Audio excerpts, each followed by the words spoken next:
Каждый избиратель получит по 2 бюллетеня и проголосует за тех людей, которых он хотел бы видеть в списке кандидатов от партии «Единая Россия» и среди наших кандидатов по одномандатным округам. По результатам предварительного голосования будет сформирован итоговый список кандидатов в депутаты Государственного совета Республики Татарстан на выборах 8 сентября 2019 года.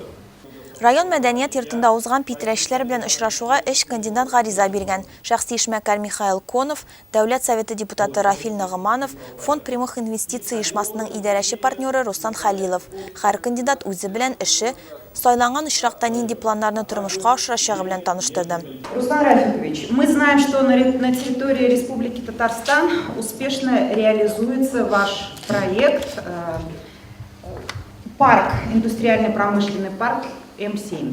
Скажите, заинтересованы ли вы в открытии такого парка, ну пусть не такого, наподобие такого парка на территории нашего Пестричинского муниципального района?